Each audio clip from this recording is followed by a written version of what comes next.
నమస్తే, welcome to BCN news. నేను విజయలక్ష్మి. ముందుగా ముఖ్యాంశాలు. రసాయనాలతో నెయ్యి తయారు చేశారని సిట్ రిపోర్ట్ ఇచ్చిందన్న హోంమంత్రి అనిత. పింక్ డైమండ్ పేరుతో గతంలో సభా సమయం వృధా చేశారని మండిపాటు. కేవలం రాజకీయ లబ్ధి కోసమే తిరుమల లడ్డూ నెయ్యిలో జంతువుల కొవ్వు కలిసిందని చంద్రబాబు ఆరోపిస్తున్నారు. శాసనమండలి విపక్ష నేత బొత్స సత్యనారాయణ ఆగ్రహం. మంగళగిరి జనసేన పార్టీ కార్యాలయంలో జనవాణి కార్యక్రమం. ప్రజల నుంచి అర్జీలు స్వీకరించిన AP MIDC chairman Chellapalli Srinivas. Tirumala శ్రీవారిని దర్శించుకున్న బీజేపీ ఎంపీ లక్ష్మణ్. ఆలయ మర్యాదలతో స్వాగతం పలికిన అధికారులు. తిరుమల లడ్డూలోని కల్తీ నెయ్యి వ్యవహారంపై సభలో చర్చించాలని వైసీపీ పట్టుబడుతున్న సంగతి తెలిసిందే. ఈ నేపథ్యంలో హోంమంత్రి అనిత మాట్లాడుతూ కల్తీ నెయ్యి వ్యవహారంపై అసెంబ్లీలో చర్చకు తాము సిద్దమని అన్నారు. చర్చకు ఆధారాలతో రావాలని వైసీపీకి సవాల్ విసిరారు. ప్రజాహితం కోసం ఎలాంటి చర్చలకైనా తాము సిద్దమని అన్నారు. అసెంబ్లీ మీడియా పాయింట్లో మాట్లాడుతూ ఆమె ఈ మేరకు సవాల్ విసిరారు. అది నెయ్యి కాదు, రసాయనాల మిశ్రమని సిట్ రిపోర్టు తేల్చిందని తెలిపారు. చర్చకు సిద్దమని సభలోనే మంత్రి అచ్చెన్నాయుడు ప్రకటించారని గుర్తు చేశారు. చాలా క్లియర్గా ఈరోజు ఛార్జ్ షీట్లో కూడా సిబిఐ ఛార్జ్ షీట్ కానీ సిట్ వాళ్ళు గవర్నమెంట్కి ఇచ్చిన రిపోర్ట్లో కానీ కల్తీ లడ్డు, ఆ లడ్డు విషయంలో అడల్ట్రేషన్ జరిగింది, గీల అడల్ట్రేషన్ జరిగింది. కొన్ని సందర్భాల్లో అయితే అసలు గీయే కాదు, అది ఒక రసాయనాల ముద్ద అని చాలా క్లియర్గా అందులో పేర్కొన్నారు. అందులోని కూడా చాలా క్లియర్గా ఇందులో 240 కోట్ల రూపాయలు స్కామ్ జరిగింది. అది ఎవరెవరు జేబుల్లోకి వెళ్ళియో కూడా అన్ని కూడా క్లియర్గా మేము బయటకు తేటతెల్లం చేస్తాము అని కూడా చాలా క్లియర్గా చెప్పారు. వైవి సుబ్బారెడ్డి సాక్షాత్తు జగన్మోహన్ రెడ్డి బాబాయ్ ఇందులో అడల్ట్రేషన్ జరిగింది అని చెప్పి ఆ రోజు ఒప్పుకున్న సందర్భం, మొన్న రీసెంట్గా ఒప్పుకున్న సందర్భం. అదేవిధంగా NDDB రిపోర్ట్లో కూడా ఇందులోని కల్తీ జరిగింది, లడ్డూలోని నెయ్యిలో కల్తీ జరిగింది అని చెప్పి క్లియర్ చేసిన సందర్భం. మైసూర్ ల్యాబ్లో కూడా చాలా క్లియర్గా వాళ్ళు గవర్నమెంట్లో ఉన్నప్పుడే 2020లోనే వాళ్ళు గవర్నమెంట్లో ఉండేటప్పుడే ఇలా అడల్ట్రేషన్ జరిగింది అని చెప్పినప్పుడు దాని అంతటినీ కూడా దాచిపెట్టిన విషయం వాస్తవం కదా. ఈ విషయాలని మాట్లాడండి రా బాబు అంటే లేనిపోని వ్యవహారాలండి. మీరు ఒక్కసారి క్రానలాజికల్గా కూడా చూసుకుంటానండి, ఇంతకు ముందు ఇలాగే సభా సమయాన్ని అవాస్తవాలను తీసుకొచ్చి సభలో పెట్టి కొన్ని రోజులుగా సభను జరగకుండా చేసిన సందర్భాలను కూడా మీకు గుర్తు చేయాలి. మీకు లాస్ట్ టైం మీ అందరికీ గుర్తు ఉండే ఉంటుంది పింక్ డైమండ్. మీరందరూ ఎవరు కూడా మర్చిపోలేని మాట అది. పింక్ డైమండ్, దేవుడి మెడలో ఉండాల్సిన పింక్ డైమండ్ చంద్రబాబు నాయుడు గారి ఇంట్లో ఉంది, లేకపోతే బ్రాహ్మణి గారి మెడలో ఉంది అని చెప్పి సభా సమయాన్ని వృధా చేసి సభను కూడా స్తంభింపచేస్తామని చెప్పే పరిస్థితి నుంచి రీసెంట్గా అసలు పింక్ డైమండే లేదు అనే పొజిషన్కి వచ్చే పరిస్థితి కనిపించింది. అదేవిధంగా ఒక్కసారి సభలో కూడా 32 మంది DSPలని ఒకే సామాజిక వర్గానికి వాళ్ళు చెందిన వాళ్ళకి ప్రమోషన్స్ ఇచ్చారు అని చెప్పి ఒక రకమైన స్లోగన్ తీసుకొచ్చారు. ఆ తర్వాత మనం చూస్తే అంటే వీళ్ళు చేసిన తప్పుల్ని పక్క వాళ్ళ మీద నెట్టాలి అంటే ఎక్కడ కూడా చిన్నపాటి సంకోచం కూడా ఉండదు. అదేవిధంగా బాబాయ్ హత్యని తీసుకొచ్చి నెక్స్ట్ డే మార్నింగ్ సాక్షి పేపర్లో చంద్రబాబు నాయుడు గారి చేతిలో కత్తి పెట్టి గొడ్డలు పెట్టి ప్రెస్లోని నారాసుర రక్త చరిత్ర అనేసిన సందర్భం. కోడికత్తి వ్యవహారాన్ని కూడా ఏదో సింపథైజర్లు తీసుకోవాల్సిన సందర్భం. ఇవన్నీ ఎందుకు చెప్తున్నానంటే వీళ్ళ తాలూకా నేచర్ ప్రజలకి తెలియజెప్పాలి. అంటే ఈరోజు కల్తీ జరిగింది దాని గురించి చర్చించండి రా బాబు అంటే ఈరోజు ఇందాపూర్ కంపెనీ గురించి హెరిటేజ్ గురించి మాట్లాడే సందర్భం నేను కూడా చాలా క్లియర్గా చెప్తా. హెరిటేజ్ సంస్థ అనేది 34 సంవత్సరాలుగా ఉన్న సంస్థ. ఈ రోజు వరకు హెరిటేజ్ సంస్థ నుంచి ఏ ప్రభుత్వ రంగ సంస్థలకి కూడా ఎటువంటి సరఫరా కూడా జరగలేదు. నెయ్యి ఎటువంటి సరఫరా, ఏ దేవాలయాలకి నెయ్యి సరఫరా జరగలేదు. వాళ్ళకు సిద్ధాంతం పెట్టుకున్నారు, వాళ్ళ కంపెనీ నుంచి ఎటువంటి ఏ దేవాలయాలకి కూడా నెయ్యి సరఫరా చేయకూడదని సిద్ధాంతం పెట్టుకున్నారు. వీళ్ళు ఏదైతే ఇందాపూర్ కంపెనీ గురించి మాట్లాడుతున్నారో ఆ కంపెనీ నుంచి హెరిటేజ్, అది కూడా ఉత్తర భారతదేశంలో చీజ్, అదేవిధంగా స్కీమ్డ్ మిల్క్, అదేవిధంగా కొంత పన్నీరు హెరిటేజ్ వాళ్ళు కొనుగోలు చేశారే తప్పించి హెరిటేజ్ వాళ్ళు ఏది కూడా సరఫరా చేయలేదు. దేనికండి ఇంత రాద్ధాంతం చేస్తున్నారు? అసలు దానికి దీనికి సంబంధం ఏంటి?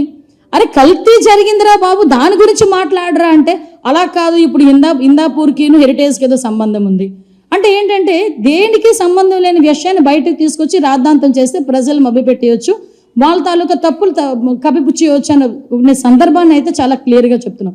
ఎందుకంటే వీళ్ళకి దేవుడితో రాజకీయాలు చేయడం అన్నది వీళ్ళకి చాలా వెన్నతో పెట్టిన విద్య. ఎందుకు అంటే వీళ్ళకి దేవుడి మీద ఒక నమ్మకం ఉండదు, ఒక భయం ఉండదు, ఒక భక్తి ఉండదు. 7 కొండలవాడ అని చెప్పేసి మాట్లాడే సందర్భం నుంచి 7 కొండలు ఎందుకు 2 కొండలు అన్నందుకు ఏం జరిగిందో వాళ్ళ ఫ్యామిలీలో మనందరం కూడా గుర్తుంది, అందరికీ గుర్తుంది, వాళ్ళకి కూడా గుర్తుంది. క్షమించాలి, కొన్ని సందర్భాల్లో కొన్ని గుర్తు చేయాల్సిన అవసరం మాకు కూడా ఉంది. ప్రజలకు రిజిస్టర్ అవ్వాలి. ఇది ఈరోజు ఎంతో పవిత్రంగా భావించే ఆ లడ్డు, తిరుపతి లడ్డు అంటేనే చాలా పవిత్రంగా భావించే తిరుపతి లడ్డు, అటువంటి తిరుపతి లడ్డూని కూడా కల్తీ నెయ్యి అనేకన్నా రసాయనాల ముద్ద అనొచ్చేమో. ఎందుకనంటే అందులో నెయ్యే లేదు. వాళ్ళ తాలూకా టెండర్లు ఎందుకు? మేము ఈరోజు మీ పరంగా వాళ్ళకందరికీ మేము చెప్తున్నాం, ఈరోజు కల్తీ లడ్డు గురించి చర్చించడానికి మేము సిద్ధంగా ఉన్నాం. ఎందుకు టెండర్లు మార్చారో చర్చిద్దాం రండి, ఎందుకు కొన్ని టెండర్లు డైల్యూట్ చేశారో చర్చిద్దాం రండి. కంపెనీల్లో కూడా అసలు పాలకు సంబంధించిన ప్రొక్యూర్మెంట్ అవసరం లేదని అవి కూడా ఎందుకు పెట్టారో అది కూడా చర్చిద్దాం రండి. ఏ రసాయనాలు అందులో యూజ్ చేశారో చర్చిద్దాం రండి. ఎప్పటి నుంచి జరుగుతుంది, ఎన్ని కోట్ల స్కామ్ జరిగిందో చర్చిద్దాం రండి. మేము అన్నిటికీ చర్చించడానికి రెడీగా ఉన్నామని మేము చెప్తున్నాం. ఏసీలో ఎటువంటి నిర్ణయం తీసుకున్నా నిర్ణయాన్ని కట్టుబడి ఉంటామని మేము చెప్తున్నాం.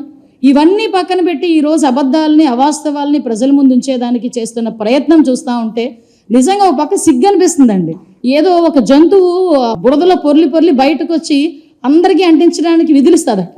ఆ పరిస్థితి అలా ఉందన్నమాట వీళ్ళ పరిస్థితి. అంటే అక్కడ వాళ్ళు బురదలో ఉండిపోయిన సంగతి తెలిసి కూడా అందరికీ బురద అంటించేస్తే మేము కూడా సంతోషంగా ఉంటాము. అదొక సైకిక్ నేచర్ అనమాట. ఆ సైకిక్ నేచర్తో మాట్లాడే సందర్భం ఎన్నో సందర్భాల్లో మేము మాట్లాడతాం. ఎవరితోనైనా ఆడుకోండి కానీ దేవదేవుడు వెంకటేశ్వర స్వామితో మాత్రం గేమ్స్ ఆడొద్దు అని. సేమ్ యాస్ట్రీస్గా మళ్ళీ అదే దేవుడి పేరు తీసుకొచ్చి ఈరోజు సభలో చేస్తున్న రాద్ధాంతం కూడా మీరందరూ కూడా చూస్తున్నారు. నిజంగా చాలా బాధ అనిపిస్తుంది. నాకు ఇంతకీ అర్థం కాని ఏంటంటేనండి, సాక్షి పేపర్లో ఒక అనామకుడు కూర్చుంటాడు, ఏదో రాస్తాడు. అతని ఫీలింగ్ ఎలా ఉంటుందంటే ఇది ప్రపంచ స్థాయి ల్యాబొరేటరీలా ఫీల్ అవుతుంటాడు ఆయన. అందులోంచి ఒక కాగితం వస్తే ఆ కాగితం పట్టుకొని అక్కడ రాస్తాడు, ఇక్కడ రాద్ధాంతం చేస్తారు కౌన్సిల్లో. ఆడేదో రాస్తే అది పట్టుకొని వచ్చి చూపిస్తారేంటండి, నాకు అర్థం కాదు. రిపోర్ట్లు మేము చూపిస్తామంటున్నాం, ఎన్డీడీబీ రిపోర్ట్ చూపిస్తాం, మైసూర్ ల్యాబ్ రిపోర్ట్ చూపిస్తాం, ఛార్జ్ షీట్లో సిబిఐ ఏం రాసిందో చూపిస్తాం, సిట్ రిపోర్ట్లో ఏముందో చూపిస్తాం. ఇన్ని రిపోర్ట్లు మేము చూపిస్తామని చెప్పి ఆఖరికి వైవి సుబ్బారెడ్డి ఏం మాట్లాడారో కూడా మేము చూపిస్తాం. ఇన్ని మేము చూపిస్తామంటే ఇవన్నీ కాదట సాక్షి పేపర్ తీసుకొస్తాడు. సాక్షి పేపర్ కానీ ప్రపంచ స్థాయి గుర్తింపు ఏమైనా ఉందా? మేము ఒకటే చాలా క్లారిటీగా ఉన్నాం, ఈరోజు మేము ఏమీ తప్పు చేయలేదు కాబట్టే ఎక్కడ కూడా మీ క్లియర్గా కల్తీ జరిగింది అన్నది క్లారిటీ ఉంది కాబట్టే ఈరోజు మీరు చర్చకి రండి అంటే మేము సిద్ధంగా ఉన్నాం. పవిత్రమైన తిరుమల లడ్డు ప్రసాదాన్ని అడ్డం పెట్టుకుని ముఖ్యమంత్రి చంద్రబాబు అవినీతి, అసత్య ప్రచారాలు చేస్తున్నారని శాసనమండలి ప్రతిపక్ష నేత బొత్స సత్యనారాయణ ఆరోపించారు. అసెంబ్లీ మీడియా పాయింట్ వద్ద ఆయన మాట్లాడుతూ తిరుమల లడ్డు నెయ్యిలో జంతువుల కొవ్వు కలిసిందని, గతంలో చంద్రబాబు చేసిన ఆరోపణలు కేవలం రాజకీయ లబ్ధి కోసమేనని విమర్శించారు. సుప్రీంకోర్టు నియమించిన సీబీఐ సిట్ నివేదికతో చంద్రబాబు చెప్పేవన్నీ పచ్చి అబద్దాలని తేలిపోయిందని ఆయన స్పష్టం చేశారు. దేవుడి నైవేద్యాన్ని కూడా వదలకుండా తన ధనదాహం కోసం అపచారం చేస్తున్నారని మండిపడ్డారు. చంద్రబాబు నాయుడుకున్న ధనదాహంతో, ఆయనకున్న ఆ దుర్బుద్ధితో, ఆ దేవదేవుడి మీద నైవేద్యం మీద ఆసరా పెట్టుకుని 320 రూపాయలకి కొంటున్న నెయ్యిని ఏదైతే హెరిటేజ్తో సంబంధాలు ఉన్నా ఇందాపూర్ సంస్థ ద్వారా, డైరీ ద్వారా సప్లై చేస్తూ దోచుకు తినడానికి ప్రయత్నం చేస్తున్న నేపథ్యం గత వారం రోజులుగా రాష్ట్ర ప్రజలందరూ కూడా చూశారు. ఈ అంశం మీద చర్చించాలని చెప్పి మేము అడిగాం. ముఖ్యమంత్రి గారు వచ్చి ప్రభుత్వం తరఫున వచ్చి మాట్లాడుతూ కాదు ఇదంతా కల్తీ జరిగి చేశారు అని చెప్పేసి అని అవునా, మేము దాన్నే తెచ్చామంటున్నాం. వస్తువులు తెలుస్తాయంటున్నాం, సిబిఐ ఏం ఫైండింగ్స్ తెలుస్తాయంటున్నాం. చంద్రబాబు నాయుడు గారి హెరిటేజ్ సంస్థ ఏ రకంగా దోచుకు తింటుందో ఈ రాష్ట్రంలో దేవదేవుడి తాలూకా నైవేద్యం రూపాన ఆయన ఎలా నైవేద్యం చేస్తున్నాడో, ఎలా కైంకర్యం చేస్తున్నాడో విషయాలు చర్చించమని కోరుతున్నాం. వారు రావట్లేదు, చాలా అత్యాసమైంది బడ్జెట్ సమావేశంలో. ఒక పక్క బడ్జెట్ కూడా డొల్ల బడ్జెట్ పెట్టి ప్రజా సమస్యలకి, ప్రజలకు అవసరాలు తీర్చడానికి కానీ ఎన్నికల్లో వాళ్ళు ఇచ్చిన మాట సూపర్ 6 అంశాలను కూడా పక్కన పెట్టి చేసిన బడ్జెట్, వాటి మీద కూడా చర్చించుకుందాం. దీని మీద డేట్ ఇచ్చి తర్వాత తదుపరి బడ్జెట్ చర్చ అయిన తర్వాత మళ్ళీ దీని మీద చర్చిద్దామంటే ప్రభుత్వం ముందుకు రావట్లేదు. ఎంతసేపు దాటబెద్దవరం చేస్తూ, కాలయాపన చేస్తూ కారణం గడిపేద్దాం అనే రీతిలో ఇవాళ ప్రభుత్వం ఉంది. చాలా దురదృష్టం. వాళ్ళ ఆలోచన ఒకటే, ఎవరి మీదో చెల్లి వాళ్ళని తుడుచుకోమని చెప్పే రకం తప్ప వాస్తవత రాదు. ఇవాళ క్లియర్ కట్గా, క్రిస్టల్ క్లియర్గా ఇవాళ రాష్ట్ర ప్రజలందరూ కూడా ఆలోచన చేస్తా చూస్తున్నారు. ఆ దేవదేవుడి తాలూకా నైవేద్యం తాలూకా పేరు చెప్పి హెరిటేజ్ సంస్థ ఇందాపూర్ అనే ఒక డైరీతో చీకటి ఒప్పందం పడి దోచుకు తింటుంది. ఇందులో ఏ విధమైన ద్వంద్వ ఆలోచన లేదు. ఇది వాస్తవం. రండి చర్చిద్దాం అంటే రావట్లే. ఎందుకు రావట్లేదు? ఎందుకు భయపడుతున్నారు? ఇంతకుముందు చెప్పారు కదా, ఏవో మాట్లాడారు కదా, మరి ఎందుకు దానికి వెనకేసుకొస్తున్నారు? మా పార్టీ మేమందరం, మా సభ్యులందరం కూడా ఒకటే నిర్ణయంతో ఉన్నాం. ఓ పక్క ప్రజాస్వామ్యం జరగాలి, ఓ పక్క దీని మీద చర్చ జరగాలి. ఈ రెండింటిని కోఆర్డినేట్ చేసుకోవాలి. ఎందుకంటే బడ్జెట్ టోటల్గా లోపభూయిష్టంగా ఉంది. ప్రజా అవసరాలు తిరగలేదు. 3,35 కోట్ల రూపాయలని 1,000 కోట్ల రూపాయలు పెట్టి 90,000 కోట్ల రూపాయలు రోడ్డు బడ్జెట్ పెట్టి సూపర్ సిక్స్ సంబంధించిన అంశాలు ఏవి అందులో లేకుండా, ప్రజా అవసరాలు తీసే లేకుండా, అటు రైతులకు కానీ, ఇటు మహిళలకు కానీ, అటు కార్మికులకు కానీ, ఇటు యువకులకు కానీ, ఇటు ఉద్యోగస్తులకు కానీ వారి అవసరాలు తీరేటట్టు ఎక్కడా కూడా ఏ ప్రదర్శన లేకుండా ఇవాళ ఆ బడ్జెట్లో ఉంది. దాని డైవర్షన్ కోసం ఇవాళ చర్చించడానికి వద్దాం, దానికోసం మాట్లాడానంటే ఇది మాట్లాడు. ప్రసాదం కోసం దోపిడీ చేస్తూ, ఆ దోచుకు తింటూ తిరిగి పెద్ద మనుషుల్లాగా వచ్చి చలామణి అవడానికి ప్రయత్నం చేస్తున్నాడు చంద్రబాబు నాయుడు వారి కుటుంబ సభ్యులు. ఇది చాలా దురదృష్టం. రాష్ట్ర ప్రజలందరూ కూడా ఒక పాపాన్ని వచ్చి ఓటేసి 5 సంవత్సరాలు పదిస్తే ఏ రకంగా ఈ పార్టీ ప్రభుత్వం తాలూకా దోపిడీ ఉందో ఒకసారి రాష్ట్ర ప్రజలందరినీ కూడా ఆలోచన చేయడం.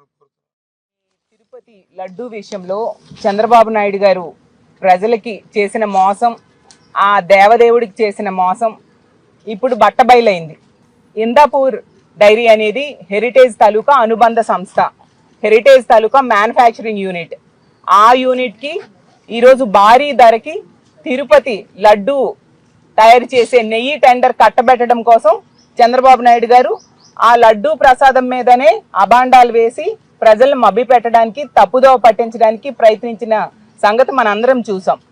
ఆ కలియుగ దైవమైన వెంకటేశ్వర స్వామి లడ్డూ ప్రసాదం మీద ఇలాంటి తప్పుడు ఆరోపణలు చేశారు. ఆ స్వామి తన మహత్యాన్ని చూపించి ఈరోజు చంద్రబాబు నాయుడు గారు చేసిన కుట్ర, అతను తన సొంత సంస్థ అయిన హెరిటేజ్ కి లబ్ధి చేకూర్చడం కోసం ఇదంతా చేశారు అనే విషయాన్ని ఆ స్వామివారే ఈరోజు బయట పెట్టిన పరిస్థితి రాష్ట్ర ప్రజలందరూ కూడా చూశారు. స్వయంగా హెరిటేజ్ సంస్థే తన వెబ్సైట్ లో చెప్పింది ఈ ఇందాపూర్ అనేది తన మ్యానుఫ్యాక్చరింగ్ యూనిట్ అని.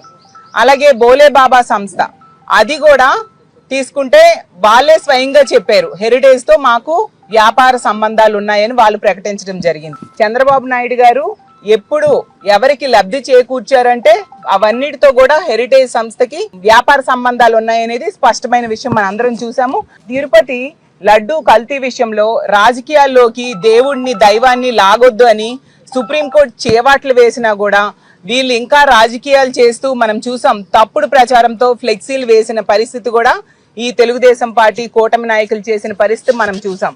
అలాగే ఏ నెయ్యి శాంపిల్స్ అయితే కలెక్ట్ చేశారో అవన్నీ కూడా చంద్రబాబు నాయుడు గారు ముఖ్యమంత్రి అయ్యాక కలెక్ట్ చేసిన శాంపిల్స్ అనేది ఈ రాష్ట్ర ప్రజలకు ఇప్పుడు స్పష్టంగా అర్థమైంది. మీరు పట్టుకోల్పోయారని చెప్పేసి వైఎస్ఆర్సీ పార్టీలో మీరు 2 తీర్మానాలు ఇచ్చారు, మీరు పట్టుకోల్పోయారని చెప్పేసి మా ఎల్ఓపి గారి గురించి మాట్లాడారు. 1 తీర్మానం ఇచ్చినా 2 తీర్మానాలు ఇచ్చినా ఎన్ని ఇచ్చినా సబ్జెక్ట్ అనేటువంటిది లడ్డూ మీదే కదా, తిరుపతి కల్తీ జరిగింది అనేటువంటి దాని మీద కదా. చర్చించడానికి ఏమిటి ఇబ్బంది? మేము చర్చిస్తున్నాం అని చెప్పేసి హోంమంత్రి గారు వచ్చి లాస్ట్లో చివరిలో మాట్లాడతారు. ఆవిడ మాట్లాడినంతా లైవ్ వెళ్తుంది. ఎల్ఓపి గారికి ఇచ్చి 1 సెకండ్లో మాట్లాడిన దాన్ని మళ్ళీ కట్ చేశారు. ఇంకా లైవ్ వెళ్దాం అంటే ప్రజలకు ఏం చెప్పాలనుకుంటున్నారో. మీరు చర్చకు సిద్ధం అయితే ఈ సంస్థలన్నిటిని ఏర్పాటు చేసి పేర్లు ఏ అయినప్పటికీ కూడా హెరిటేజ్ సంస్థకు సంబంధించినటువంటి సంస్థలే ఈ దేశవ్యాప్తంగా అనేక రాష్ట్రాల్లో రాష్ట్రానికి ఒక పేరు పెట్టుకుని అమ్ముతున్నటువంటి వ్యాపారాలు ఇవన్నీ కూడా ఇలా మాట్లాడుకుంటే వచ్చేవి కాదు. చర్చ పెడితే ఆ చర్చ ద్వారా వస్తాయి. ఆ చర్చతోటి ఒక ముగింపు అనేటువంటిది దీనికి రావాలి. ప్రజలందరూ దీన్ని చూడాలి. చూసిన తర్వాత ఆ వెంకటేశ్వర స్వామి ఖచ్చితంగా ఇటువంటి దుర్మార్గమైనటువంటి పని చేసినటువంటి వాళ్ళు అది ఎవరైనా వైఎస్ఆర్ పార్టీ అయినా తెలుగుదేశం పార్టీ అయినా ఎవరైనా వాళ్ళకి తగిన శిక్ష ఆ భగవంతుడు ఇయ్యాలని చెప్పేసి కూడా నేను కోరుకుంటున్నాను. ఇప్పుడు కాసేపు ప్రకటనలు.